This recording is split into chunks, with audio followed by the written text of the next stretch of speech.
तकरीबन 4 साल से ज्यादा का समय हो गया जब रेनॉ अपनी इस सब कॉम्पैक्ट एसयूवी काइगर को इंडियन मार्केट में लेकर आया था। 5.5 लाख के प्राइस के आसपास इसको लॉन्च किया गया था, जो कि एक बहुत ही अग्रेसिव प्राइसिंग थी उस समय के हिसाब से इस सेगमेंट की अगर बात करें तो। लेकिन अब इस समय के दौरान कुछ हद तक कीमत भी बढ़ी है, कुछ नए एलिमेंट्स या कुछ नए फीचर्स भी रेनॉ ने अपनी इस काइगर में ऐड करे हैं। ये जो है इसका 2025 वर्जन है। ओवरऑल जो है इंजन को लेकर, डिजाइन को लेकर सब कुछ मामला सेम है, बट कैबिन में थोड़े बहुत चेंजेस आपको देखने को इसमें मिलने वाले हैं। आप इंटरनेट पर बहुत से वीडियोस आपको काइगर के मिल जाएंगे जहां पर इसके सभी एलिमेंट्स, ड्राइव, परफॉर्मेंस, फीचर्स को लेकर बात करी हुई है। लेकिन इस वीडियो का जो मुद्दा रहने वाला है वो कुछ ऐसे एलिमेंट्स पर रहने वाला है फोकस्ड। तो क्या 4 साल बाद भी इस रेनॉ की काइगर को लेने का सेंस बनता है या नहीं बनता है, और कौन से ऐसे एलिमेंट्स हैं जहां पर अभी भी इसमें इंप्रूवमेंट की गुंजाइश बाकी है। तो आज इस वीडियो में वो सब कुछ आपको जानने को मिलने वाला है।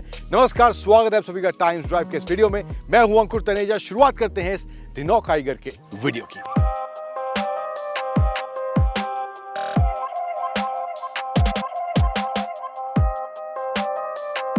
अब मैं आपको एक के बाद एक बताता जाऊंगा कि कौन से ऐसे कारण हैं जहां पर इस काइगर में इंप्रूवमेंट की गुंजाइश है, और कौन से ऐसे कारण हैं जहां पर ये गाड़ी एक अच्छा वैल्यू प्रोपोजिशन आपके लिए बन सकती है। अब पहला एलिमेंट जो मुझे लगता है इस गाड़ी में सही दिया गया है, जहां पर परफॉर्मेंस को लेकर इस गाड़ी के 1 लीटर टर्बो वाला ये वेरिएंट है, तो परफॉर्मेंस काफी अच्छा है। इंजन ऑप्शन की बात करूं तो 1 लीटर नेचुरल एस्पिरेटेड है और 1 लीटर टर्बो का ऑप्शन आता है। 3 गियर बॉक्स के ऑप्शन इस काइगर में रेनॉ देती है। मैनुअल, AMT और CVT का ऑप्शन आपको इस काइगर में मिलने वाला है। तो परफॉर्मेंस इस 1 लीटर टर्बो का अच्छा खासा है, चाहे आप सिटी में चला रहे हैं या हाईवे पर चला रहे हैं, तो कोई दिक्कत आपको इस एस्पेक्ट को लेकर इस काइगर में नहीं होने वाली है। अब अगला एलिमेंट जो मुझे लगता है जहां पर इसके काइगर को लेकर इंप्रूवमेंट हो सकती है, अब वो एक सब्जेक्टिव मामला है जो कि डिजाइन को लेकर है। डिजाइन इसका मुझे शुरुआत से बहुत ज्यादा इंप्रेसिव नहीं लगता है। ओवरऑल काफी बल्की सी फील होती है। हालांकि प्रोपोर्शन वाइज जो है सब कॉम्पैक्ट एसयूवी वाला सेगमेंट है, प्रोपोर्शन के हिसाब से मामला सॉर्टेड है, बट ओवरऑल जो है डिजाइन जो है वो थोड़ा कुछ हद तक मुझे इसका अच्छा नहीं लगता है। आपका क्या मानना है कमेंट करके जरूर बताइएगा, डिजाइन किस तरह से आपको इस काइगर का लगता है। अब डिजाइन की बात हो रही है तो एक्सटीरियर में कुछ और जो एलिमेंट्स इस काइगर में जो ऑफर करे गए हैं वो भी आपको बताता हूँ। 16 इंच के व्हील्स आते हैं, यहाँ पर आपको डुअल टोन में इसके अलॉय व्हील्स मिल जाएंगे। बीच में रेनॉ का हब दिया गया है। जो फ्रंट में आपको डिस्क ब्रेक है उसका ब्रेक कैलिपर जो है वो भी आपको रेड टोन में मिलता है। तो ये हालांकि ऊपर वाले वेरिएंट्स में ये सब चीजें मिलेंगी, लेकिन एक और जो फीचर आता है इसमें, आप गाड़ी के पास जाएंगे, चाबी आपकी जेब में है, तो ये ऑटो फोल्ड ORVMs वाला ऑप्शन भी इस काइगर में आपको मिलता है। ऑफ कोर्स ऊपर वाले कुछ वेरिएंट्स में यहाँ पे आपको रूफ रेल वगैरह मिल जाती है। अब काइगर का जो डायरेक्ट कंपटीशन की अगर बात करूँ, जैसे ब्रेजा जैसी गाड़ियाँ हैं या मैग्नाइट जैसी गाड़ियाँ हैं, वेन्यू है, सोनेट है, 3XO है, इन सब गाड़ियों से ये गाड़ी कम्पीट करती है। अब कुछ और जो एलिमेंट्स है जहाँ पर मुझे लगता है अगेन ये गाड़ी का अच्छा प्रोपोजिशन नहीं है या वो चीज़ें इसमें इंप्रूव होनी चाहिए, उनकी बात करते हैं। अब कैबिन में जो इसमें फीचर्स दिए गए हैं वहां पर आपको शिकायत नहीं मिलेगी। जिस प्राइस पर ये गाड़ी आती है, जिस सेगमेंट की गाड़ी है, उस हिसाब से अच्छे फीचर्स इस काइगर में रेनॉ ऑफर करती है। यहाँ पर आपको फुल डिजिटल इंफोटेनमेंट स्क्रीन मिल जाता है, टच स्क्रीन मिल जाता है, जिसमें आपको Android Auto, Apple CarPlay, wireless connectivity मिल जाती है, एंड इसके अलावा आपको वायरलेस चार्जिंग का ऑप्शन मिल जाता है।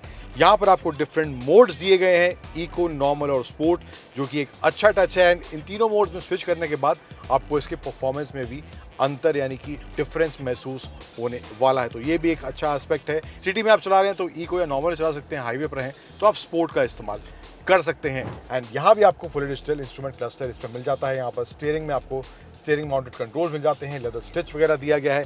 सीट्स में भी यहाँ लेदर स्टिच वगैरह देखने को मिल जाता है, एंड आर्म रेस्ट एंड ये जो गियर नॉब दिया गया है यहाँ पर भी आपको लेदर स्टिच वाले एलिमेंट्स देखने को इसमें मिल जाएंगे। तो ओवरऑल कॉम्बिनेशन कहूँ फीचर्स को लेकर, कैबिन फील को लेकर ठीक ठाक है। प्लास्टिक को लेकर बोल सकते हैं हार्ड प्लास्टिक है, क्वालिटी आपको बहुत ज़्यादा अच्छी बेशक ना लगे, लेकिन ये कुछ एलिमेंट्स इस काइगर में इन टर्म्स ऑफ फीचर्स आपको ऑफर करे जा रहे हैं।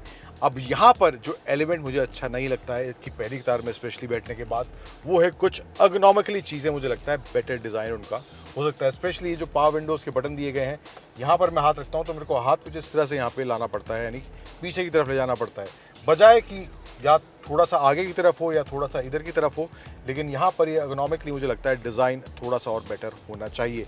इसके अलावा वायरलेस चार्जिंग का जो एक्सेस वगैरह है, यहाँ पर जो ट्रे का एक्सेस दिया गया है, काफ़ी कंजस्टेड सा फील होता है। तो ये भी कुछ छोटी मोटी चीज़ें हैं जहाँ पर मुझे लगता है थोड़ा और बेटर डिज़ाइन यहाँ पे लाया जा सकता है इस काइगर के अंदर। इसके अलावा फीचर्स में आपको यहाँ पे एक लाइट यहाँ पे दी गई है एंड एक लाइट यहाँ पे सेकंड रो के लिए भी अलग से दी गई है, which is a good touch. Convenience को लेकर कभी बार क्या होता है, इस आगे की लाइट की जो रोशनी है पीछे की रो तक नहीं जाती है। रात में अगर आप कुछ सामान ढूंढ रहे हैं, उठा रहे हैं, निकाल रहे हैं, तो ये जो लाइट है उतनी लाइट थ्रो नहीं कर पाती। लेकिन अगर सेंटर में लाइट दी गई है अलग से, तो वो वहाँ पर सेकंड रो के लिए रोशनी के हिसाब से या विजिबिलिटी के हिसाब से एक अच्छा एलिमेंट ऐड हो जाता है। अब इसकी दूसरी कतार में आते हैं तो यहाँ पर भी स्पेस को लेके मामला जो है वो कॉम्प्रोमाइज़ नहीं दिखता है। स्पेस भी अच्छा खासा है।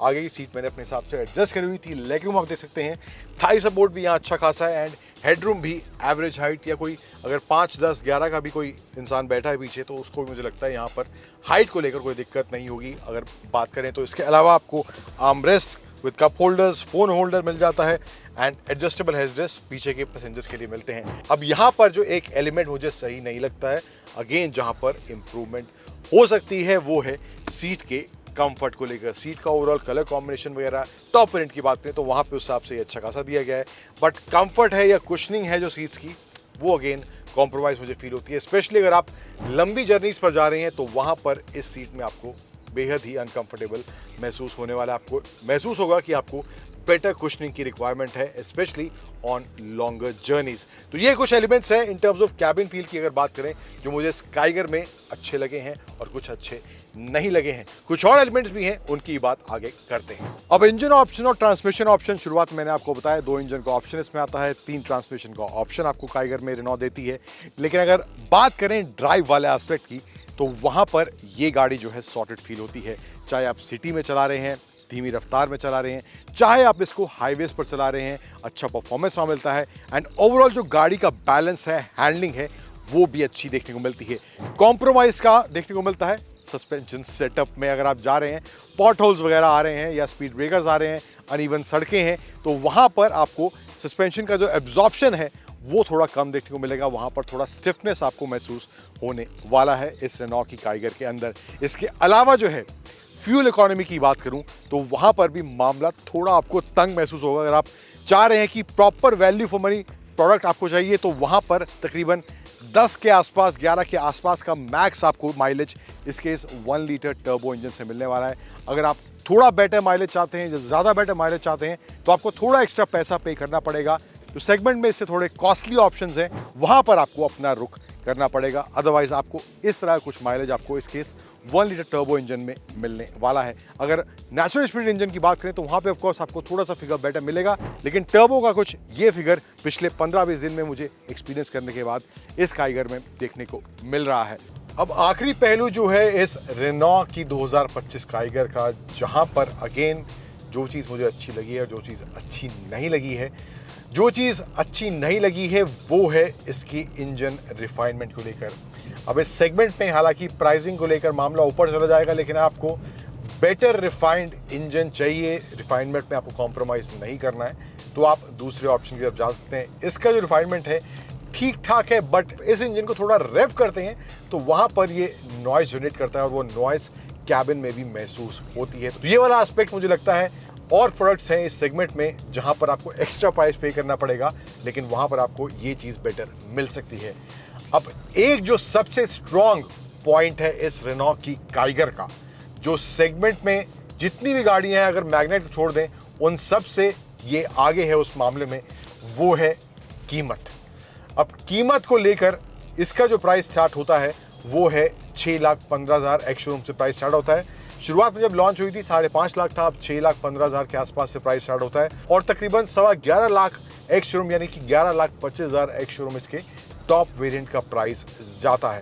तो ये कुछ वैल्यू प्रोपोजिशन ये रेनॉ काइगर आपको ऑफर करती है। आप ये मान सकते हैं कि आपको एक प्रीमियम हैचबैक के प्राइस पर एक सब कॉम्पैक्ट एसयूवी के साइज वाली गाड़ी मिल रही है। वैसे कुछ फीचर्स आपको मिल रहे हैं या उससे कुछ बेटर फीचर्स भी आपको मिल रहे हैं। यहाँ पे आपको ये IRVM दिया गया है जो आप ऑटो डिम के साथ आता है। तो कुछ ऐसे फीचर्स हैं जो आपको प्रीमियम हैचबैक वाले सेगमेंट में भी देखने को नहीं मिलेंगे, या फिर आपको उन फीचर्स के लिए काफ़ी ज़्यादा प्राइस पे करना पड़ेगा। अब प्राइस के हिसाब से ब्रेजा जैसी गाड़ी, सोनेट जैसी गाड़ी, 3XO या फिर वेन्यू जैसी गाड़ी को इससे कंपेयर करते हैं तो उनका प्राइस तकरीबन 8 साढ़े 8 लाख से स्टार्ट होता है और जाता है तकरीबन 14 लाख, 15 लाख, 18 लाख तक भी प्राइस जाता है। अगर सोनेट की बात करें तो एक शोरूम प्राइजेस कुछ इस तरह से हैं, लेकिन यहाँ पर जो इसका प्राइस ब्रैकेट है वो 6,15,000 से 11,25,000 एक शोरूम के बीच है और ये दिल्ली के एक शोरूम प्राइस है। तो आपको कुछ इस तरह का वैल्यू या इस तरह का कॉस्ट इस गाड़ी का पड़ता है, जो कि वाकई में एक काफ़ी अग्रेसिव प्राइसिंग है अगर सेगमेंट में किसी और गाड़ी से कंपेयर करते हैं अपार्ट फ्रॉम मैग्नाइट। हालांकि मैग्नाइट पे इससे थोड़ी सी महंगी अगर बेस वेरिएंट की बात करें, लेकिन ये आपको एक बहुत ही अच्छा value proposition in terms of cost आपको ये रेनॉ की काइगर पड़ने वाली है। तो ये कुछ मोटे मोटे एलिमेंट्स थे जो कुछ 15-20 दिन एक्सपीरियंस करने के बाद इस 2025 रेनॉ काइगर मुझे महसूस हुए और जो मैंने आपसे साझा किए, चाहे वो डिज़ाइन की बात हो, फीचर्स की बात हो, प्राइसिंग की बात हो, परफॉर्मेंस की बात हो, इंजन रिफाइनमेंट की बात हो, स्पेस की बात हो, ओवरऑल ये कुछ एलिमेंट्स मुझे इस गाड़ी में एक्सपीरियंस करने को मिले एंड ये कुछ एलिमेंट्स थे जहां पर मुझे लगता है इस गाड़ी में अभी भी इंप्रूवमेंट या फिर जब फेसलिफ्ट आएगा तो इन एरियाज में अभी भी इंप्रूवमेंट की गुंजाइश बाकी है। आपको क्या मानना है, आपके थॉट्स हैं, जो पॉइंट्स मैंने आपके साथ शेयर किए, जो मुझे अच्छे लगे या जो मुझे अच्छे नहीं लगे, कमेंट में बताइए किनसे आप एग्री करते हैं, किनसे आप एग्री नहीं करते। To let us know in the comment section. Video अच्छा लगा है तो लाइक शेयर करना भूलेगा। Thank you for watching, bye bye.